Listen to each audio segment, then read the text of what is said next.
ഇപ്പൊ ഇവിടെ 7 മണിയാണ്. പക്ഷെ ഇവിടെ വെട്ടമുണ്ട്. ഇവിടെ ഞാൻ വന്നിട്ട് ഫസ്റ്റ് മഴ പെയ്ത്, മഴയൊക്കെ നനഞ്ഞ് കുറേ നേരം വൈകുന്നേരം വരെ റൂമിനകത്തിരിക്കുമായിരുന്നു. നല്ല തണുപ്പുണ്ടായിരുന്നു. അപ്പോൾ എനിക്കൊരു ഭ്രാന്ത് കയറി ഈ തണുപ്പത്ത് ബീച്ചിൽ പോകണമെന്ന്. അപ്പം ഞാൻ ഇവനെയും കൂട്ടിയിട്ട് പുറത്തിറങ്ങി. ഇതാണ് പുതിയതായിട്ട് വന്ന തോമസ് ജിമ്മി, കണ്ണൂർ. നോക്കിക്കേ, ഈ സമയമായിട്ട് ഇവിടുത്തെ ലൈറ്റ് കണ്ട.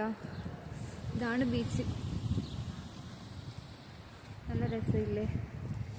ഇവിടെ ഒരു മനുഷ്യൻ പുറത്തിറങ്ങിയിട്ടില്ല. രാവിലെ തൊട്ട് മഴയാണ്, നല്ല തണുപ്പും കാറ്റുമുണ്ട്. പിന്നെ എനിക്ക് തോന്നുന്നു ഇവരെന്തോ ജോഗിങ്ങിന് ഇറങ്ങിയാണ്. ഞങ്ങൾ അപ്പാർട്ട്മെൻറ്റിൽ നിന്ന് ഇറങ്ങിയപ്പോൾ അവിടുന്ന് ഓടി വരുന്ന കണ്ടത്. സാവന്മാർ ഞങ്ങളെ ചതിച്ച് ഞങ്ങൾ ബീച്ച് വന്നപ്പോഴേക്കും അവന്മാർ ഇവിടെ അടുത്തൊരു മോളുണ്ട്. അപ്പോൾ അവന്മാർ ഇവിടെ അടുത്തൊരു മോളുണ്ട്. കഴിഞ്ഞ ദിവസം പോയപ്പോഴേക്കും അത് ക്ലോസ് ചെയ്തു. അപ്പോൾ അങ്ങോട്ടേക്ക് പോയി. ഞങ്ങൾ ഇവിടുന്ന് മാളിലോട്ട് നടക്കുവാണ്. എത്ര മിനിറ്റ് ഉണ്ടോ?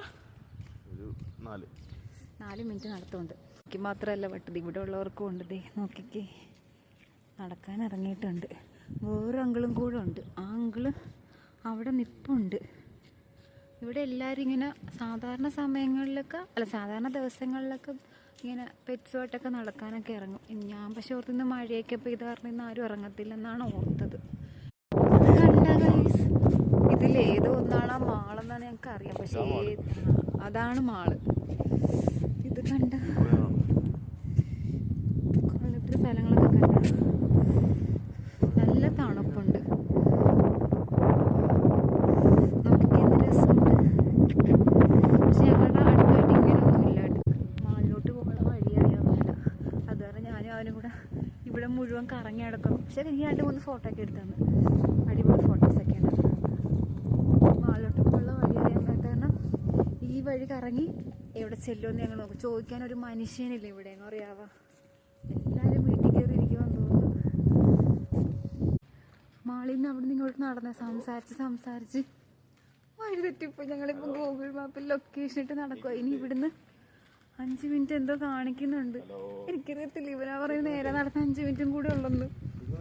വഴിയും തെറ്റി പുറത്തിറങ്ങിയ എല്ലാ സ്ഥലം ഏകദേശമൊക്കെ ഒരേപോലെ.